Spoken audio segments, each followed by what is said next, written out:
Yes, what is up? Day 2 of the World Cup today had 3 games, making it 3 times as cool as day 1. So here's what's what for the very curious news from your favorite host on the internet, the amazing Conrad. Very curious news item number 1.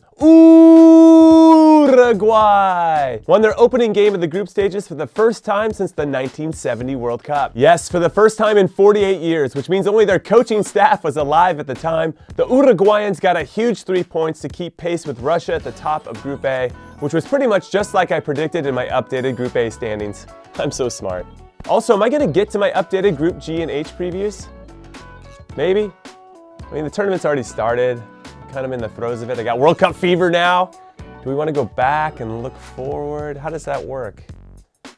You guys want that? But it wasn't due to Luis Suarez, who was surprisingly poor throughout these 90 minutes, even though he had 3 1v1s with the Egyptian goalkeeper. It was due to their center backs, Diego Godin, who was rock solid as always in the back, which continued to cement his status as one of the world's best defenders, and Jose Jimenez, his Atletico Madrid teammate, who scored the game-winning goal in the 90th minute after he was the one that actually created the free kick in the first place. I don't know what he was doing up there so far, but he tried to make something happen and he got fouled. So I got to give some love from one center back to these 2 others for their impact on both sides of the ball in such a big game, especially because it would have been so Uruguay of them to not take advantage of a team that wasn't even playing with their best player, Mohamed Salah. But they found a way to get it done, and that should allow them to play more relaxed. You know? Loosey-goosey in the next 2 games as they try to win the group to avoid getting second and having to face the winner of Group B, which I don't know who that's going to be. I mean, it could be Spain, or Portugal, or even Iran at this point. Anyway, before we move on to the next topic, I want to talk a little bit more about Mo Salah, because at first on Twitter earlier today, I was critical of the Egyptian manager for not starting or even playing the incredibly special player that all of us want to watch play, because I can now see what the manager can see, and he knows that he has a much better chance of getting points against Russia and Saudi Arabia than he does against, and say it with me, Uruguay!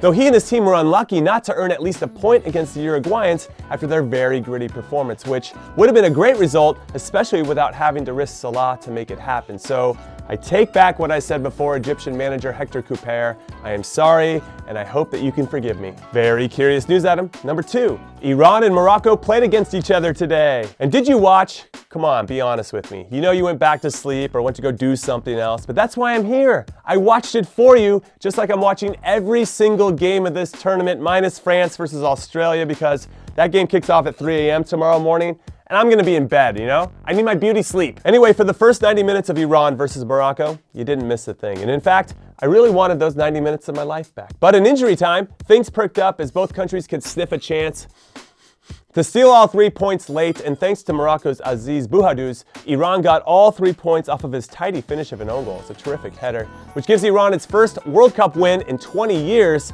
and sadly, it probably ends any hope that Morocco has of getting out of Group B, because that means they'll need to get points off of Portugal and Spain, who both need points after drawing their first game, which is unlikely, right? So I'm feeling pretty gutted for Bouhadouz, because that's something you carry with you forever.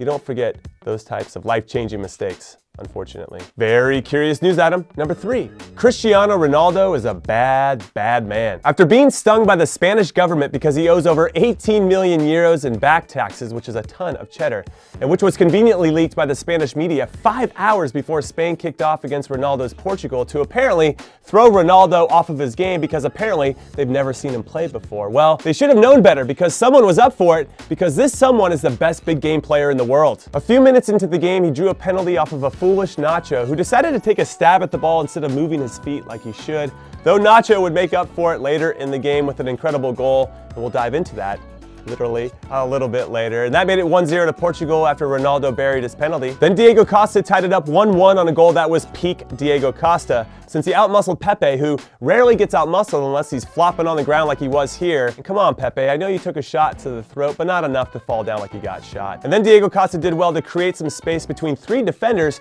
to slot it home, which I'm sure will only piss off Chelsea fans even more, since they shouldn't have let him go in the first place. And then Cristiano Ronaldo scored again on a gift from David De Gea, who channeled his inner Robert Green and Loris Karius to make it 2-1 at half. And then it was all Spain for the second half on goals from Diego Costa again, and the already mentioned thunderbolt from Nacho, which was actually more about technique than power, and if you haven't seen it, then I highly suggest you go find it, before setting up Ronaldo to be the hero with less than 5 minutes left. Now, as a fun fact for you, not only did I predict that Spain was going to win this 3-2, so I was pissed when he stepped up and buried the free kick, Ronaldo was also exercising some demons, since before this game, he had only scored 3 goals in his first 3 World Cups combined. One was a penalty, one was in a 7-0 win against North Korea, so that shouldn't really count, and the other was against Ghana, and that one I'll let stand. Which, for a player of his quality, I was quite shocked to learn this. So with 5 minutes left and his team down 3-2 after being up 2-1 at half, which had to be frustrating, and with the Spanish tax authorities wanting their money,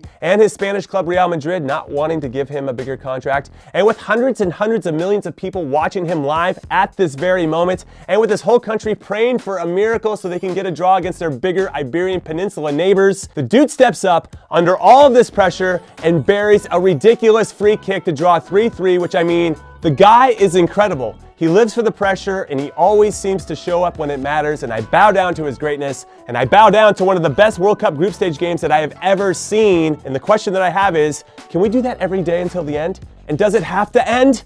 I love this tournament. Anyway, day 2 is in the books, but day 3 is looking even better because we have 4 games to talk about, so I will see you after they're all done. Or, if you want to see what I'm saying during the games, then find me on Twitter or Instagram or Facebook at Jimmy Conrad.